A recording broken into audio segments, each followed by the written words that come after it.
कहाँ थी तुम अब तक? आज रविवार है, घर में इतना काम पड़ा है और तुम हो कि घर में ही नहीं हो।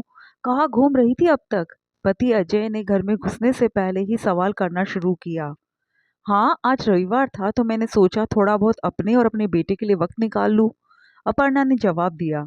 तुमको रविवार सोच रहा है? शर्म आनी चाहिए तुमको। शर्म? कैसी शर्म? और क्यों शर्म आनी चाहिए? आखिर रविवार तो सबके लिए होता है, तो मेरे और मेरे बेटे के लिए भी है। मैं तुम्हारा पति हूँ, मैं तो घर पर हूँ।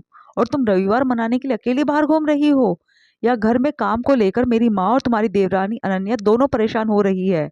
अरे इसमें परेशानी की क्या बात है? ये घर अनन्या का भी तो है। वो भी तो घर की छोटी बहू है। क्या हो गया उसने घर का काम कर दिया तो? और रही बात मम्मी जी की, तो वो अभी बुजुर्ग नहीं हुई है। कभी कभी थोड़ा बहुत काम तो वो भी कर सकती है। और रही बात अकेले घूमने की, तो तुमसे तो हम उम्मीद नहीं कर सकते। तो कम से कम मैं और मेरा बेटा अकेले ही खुश हो लेते हैं। अपर्णा बराबर जवाब दिए जा रही थी। उससे बहस करना किसी ने ठीक नहीं समझा। जानते थे कि वो तो चुप होगी नहीं। उसने अगर एक बार बोलना शुरू किया तो वो चुप होती भी नहीं। इसलिए सब चुप हो गए और वो चुपचाप अपने कमरे में चली गई। पर जाते समय सबके फूले हुए चेहरे जरूर देख गई। अपर्णा इस परिवार की बड़ी बहू है। इस परिवार में उसकी सास विजया जी, पति अजय, देवर देवरानी अनिकेत और अनन्या, साथ ही उसका बेटा आदि और देवर देवरानी का एक बेटा क्षितिज है। पर अपर्णा पहले ऐसी बिल्कुल नहीं थी। अपर्णा की शादी को 8 साल हो चुके थे। हालांकि वो अपने पति को शुरुआती दिनों से ही पसंद नहीं थी, पर फिर भी मजबूरी में उन्होंने उसे अपनी पत्नी माना।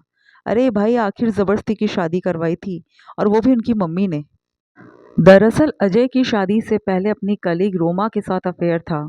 रोमा आज के ज़माने की पढ़ी लिखी मॉडर्न लड़की थी। छोटे छोटे बाल, टाइट जीन्स, मुंह से फर्राटेदार इंग्लिश बोलती हुई बहू भला भारतीय सास को कम ही बर्दाश्त हो पाती है। जब अजय ने रोमा से विजया जी को मिलवाया तो विजया जी ने उसके सामने आदर्श बहू बनने की शर्त रखी। पर रोमा ने साफ मना कर दिया। कहीं उनका बेटा भागकर उस लड़की से शादी ना कर ले। इस कारण से आनन फानन में उन्होंने अपने बेटे अजय के लिए अपर्णा को पसंद किया और अपनी कसम देकर उसकी शादी भी करवा दी। अपर्णा एक गरीब परिवार की बेटी थी। उसने अपना ग्रेजुएशन पूरा कर लिया था। उससे छोटी दो बहनें और एक भाई और था। बिना दान दहेज की शादी थी, इसलिए उसके पिताजी ने भी ज्यादा कुछ पूछा नहीं और अपने सिर का बोझ उतार दिया। शादी की रात भी अजय ने उससे ठीक से बात नहीं की थी। उसने जब इस बारे में उससे पूछा तो अजय ने उसे डांटते हुए कहा था, ज्यादा मेरी पत्नी बनने की कोशिश मत करना। तुम मेरी माँ के कारण इस घर में आई हो, वरना तुम जैसी गंवार लड़कियों से तो मुझे दूर रहना ही पसंद है। अपर्णा रात भर अपनी किस्मत पर रोकर चुपचाप सो गई थी, ये सोचकर कि कभी तो सुबह होगी और उसकी किस्मत का सूरज उगेगा। वो इस घर में नौकरानी से ज्यादा कुछ भी नहीं थी। सुबह से शाम तक काम करने के बाद भी घर के काम खत्म नहीं होते थे। कहने को तो वो सास के कारण इस घर में आई थी, पर फिर भी सास तो सास ही होती है। चलते फिरते कोई भी उसे कुछ भी सुनाकर चला जाता। एक दो बार उसने अपनी माँ से कहा भी, पर माँ ने तो उसे एडजस्ट करने के लिए समझाकर वापस ससुराल भेज दिया। अब तो वो एक बेटे आदि की माँ भी बन चुकी थी, लेकिन फिर भी उसके हालात नहीं बदले। जब देवर की शादी हुई और घर में देवरानी आई तो सोचा कि वो तो साथ देगी, पर वो तो उन्हीं के रंग में रंगी हुई आई। सही मायने में तो घर की बहू ही वो थी। वो तो अपना सारा काम उस पर डाल देती थी और उसे सब कुछ करना भी पड़ता था। वो कुछ कहती तो उल्टा उसे ही डांटा जाता और पूरा परिवार उससे लड़ने को तैयार हो जाता। अपर्णा इसी को अपनी किस्मत मानकर हर बार चुप रह जाती, यही सोच कर कि आखिर वो कर भी क्या सकती है। आखिर मायके का तो कोई सपोर्ट है नहीं, जाए तो आखिर जाए कहाँ। लेकिन उसका चुप रहना ही कई बार गलत साबित हो रहा था। धीरे धीरे उसके बेटे के साथ भी भेदभाव हो रहा था। और सबसे बड़ी बात, खुद अजय को अपने बेटे से भी कोई लगाव नहीं था। पर फिर भी वो चुप थी। शायद उसमें बदलाव कभी आता भी नहीं। लेकिन अभी पिछले दिनों क्षितिज और आदि खेल रहे थे।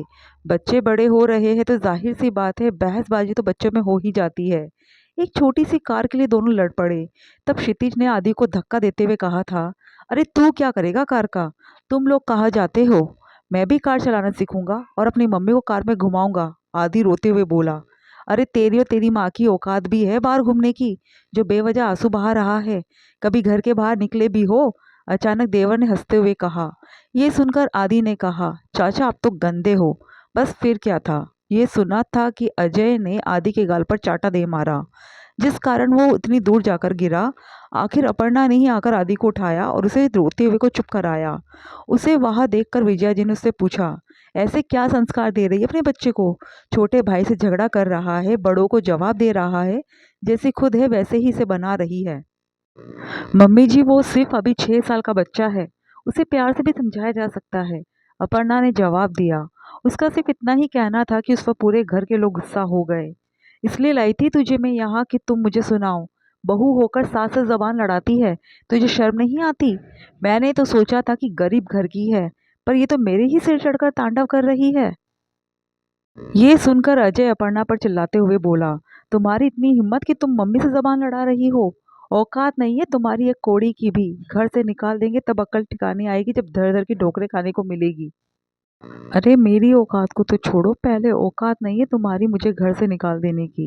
निकालना चाहते तो बिल्कुल निकाल दो, लेकिन याद रखना उसकी भी भारी भरकम कीमत लेकर जाऊंगी। तू कमा कर रख कर गई थी या तेरा बाप रख कर गया था? एक फूटी कौड़ी नहीं मिलेगी तुझे यहाँ से। तुम नहीं दोगे तो कानून दिलाएगा मुझे मेरी बर्बादी की कीमत। तुम क्या सोचते हो मैं चुप रहूंगी? बस अब मेरे बर्दाश्त करने की हद खत्म हो चुकी है। पूरी कीमत वसूल करूंगी तुम लोगों से। अब बात मेरे बच्चे की है। अब मैं चुप नहीं रहूंगी। याद रखना। पहली बार अपर्णा ने जवाब दिया था, पर अब किसी की हिम्मत नहीं उससे लड़ लेने की, क्योंकि उसे पता चल चुका था कि उसकी जबान में भी ताकत तो बहुत है। अब वो खुद के लिए और खुद के बेटे के लिए जीती थी। अब कभी किस्मत बदलेगी उसने इसका इंतज़ार करना छोड़ दिया था। सबसे पहले खुद एक स्कूल में प्री प्राइमरी की टीचर की नौकरी ज्वाइन कर ली, जिससे कम से कम अपने खर्चों के लिए अजय के सामने हाथ नहीं फैलाना पड़ता। घर का काम भी उतना ही करती जितना उससे हो पाता। बाकी कोई चिल्लाता रहे उसे कोई फ़र्क नहीं पड़ता। इसलिए अब मजबूरन सास और देवरानी को भी घर के काम में बराबर लगना पड़ता। यहाँ तक कि अब छुट्टी के दिन वो खुद ही अपने बेटे को लेकर बाहर घूमने निकल जाती थी।